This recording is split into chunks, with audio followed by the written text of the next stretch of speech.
बिस्मिल्लाहिर्रहमानिर्रहीम। Opposition leader जनाब मोइन कुरैशी मेरे साथ मौजूद हैं। मोइन रियाज कुरैशी साहब, आज बल्दियाती एक्ट 2025 पास हुआ है, उस हवाले से उनके क्या तहफ़्फ़ुज़ात हैं ये उनसे जानते हैं। लेकिन सर, आपको सबसे बड़ा एतराज़ क्या है इस बिल पे? आपने जैसे बात किया कि 37 आपने अमेंडमेंट्स पेश की, उनमें से कोई भी नहीं मानी गई आपकी? कोई भी नहीं मानी गई। इन्होंने टोटल बिल्डोज़ की है, टोटल अपनी अक्सरियत के सर के ऊपर बिल्डोज़ की है। हम इनको, आपको मैं एक छोटी सी मिसाल दूं, हम जब गंदम स्कैंडल था तब से बोलने लगे, इन्होंने हमारी कुछ नहीं सुनी। चीनी स्कैंडल पर हम बोलने लगे, इन्होंने हमारी नहीं सुनी। अब एक सिंपल सी बात है कि आज हमने हमारे जो स्टैंडिंग कमेटी के मेंबर्स थे उन्होंने डिससेंडिंग नोट्स दिए हैं, हमने अमेंडमेंट्स दाखिल कराई हैं, इन्होंने किसी चीज़ पे तवज्जो नहीं। सर, इतनी कमज़ोर अपोजिशन, आप क्या तहफ़्फ़ुज़ करेंगे आवाम के हकूक़ का? आप तो कोई बात ना मनवा पा रहे हैं, ना आपकी कोई बात सुनी जा रही है, तो अपोजिशन का फिर जो बेसिक रोल है वो तो ख़त्म हो गया। अच्छा, मुझे ये बताइएगा, आपने कमज़ोर अपोजिशन किस बुनियाद पर कहा कि हम बिल नहीं पास करा सके? नहीं, मैं तो इसलिए कह रहा हूँ कि जी बिल्कुल, जी बिल्कुल बिल्कुल। मुझे एक बात बताइएगा, अभी मैंने आपको बताया है कि एक जो स्टैंडिंग कमेटी होती है उसके अंदर 11 मेंबर होते हैं, 3 हमारे 8 उनके। आप मुझे कोई तरीका समझा दें। सर, मैं तो आपसे समझना चाह रहा हूँ। देखिए, मैं आपको बता रहा हूँ ना कि इनकी आंखों के ऊपर पट्टी बंधी हुई है ताकत की, गरूर की।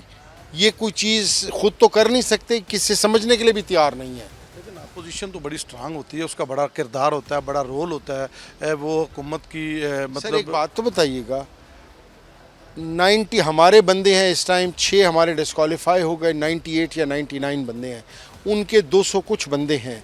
जब कहानी आती है वोटिंग के ऊपर, नंबरिंग के ऊपर, वो उसको इस्तेमाल कर लेते हैं। हम एज एन अपोजिशन, हम तो आवाम की आवाज़ उठा सकते हैं ना, आवाज़ उठा रहे हैं। हम तो एज एन अपोजिशन अमेंडमेंट्स पेश कर सकते हैं, उनको डिफेंड कर सकते हैं, वो हम कर रहे हैं। अब नंबर गेम के अंदर हम कैसे उनसे वो मुकाबला करें?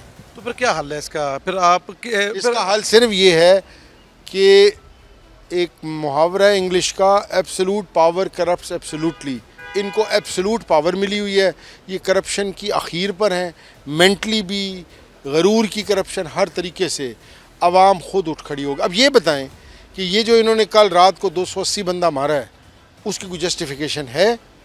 लेकिन आप एक ज़िम्मेदार पार्लियामेंटेरियन हैं, आप 280 की फिगर एग्जैक्ट कोड कर रहे हैं, आप किस बेस पे कर रहे हैं? हम इस बेस पर कर रहे हैं कि सोशल मीडिया में चल रही है, और जब हमने ये चीज़ असेंबली में उठाई तो हमारे जो वज़ीर साहब थे उन्होंने कहा मेरे पास अभी तक रिपोर्ट ही नहीं आई।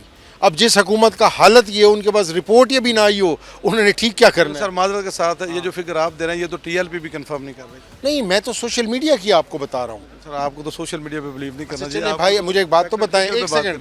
आप, मुझे तो लग रहा है कि आप कोई हुकूमती नुमाइंदे हैं। आप तो मेरे से हर बात पे ऐसे बहस कर रहे हैं जैसे कि हुकूमत से आपने बयाना पकड़ा हुआ हो। मैं तो आपसे यही कह, सर देखिए, नहीं, फिर आप एक सेकंड सर, जब मिनिस्टर भी ना बोले, बिल्कुल सही है, आपका राइट। मिनिस्टर का हक नहीं बनता बोले, वो फिगर हमें जवाब दे, वो उसके पास है ही कोई जवाब नहीं ना।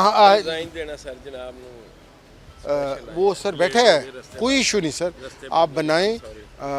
वैसे जैसे फारिग हो लूँ ज़रा इनसे। सर, ये तो आपका हक है ना कि वो आपको सही फिगर देते हैं, ये तो आप बात सही कर रहे हैं। अब फिर जब वो भी सही फिगर ना दें तो फिर हमने सोशल मीडिया से फिगर उठानी है ना, हम खुद कहाँ से बना सकते हैं फिगर्स? तो सर, क्या समझते हैं जो बल्दियाती बिल पास हुआ है, तो आप कह रहे हैं कि ये टोटल असल बोगस है, रूह ये टोटल बोगस है, बल्दियात की रूह ही नहीं है ये सर।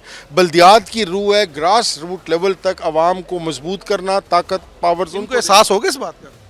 इनको एहसास तो अल्लाह ही दिलाए तो दिलाए।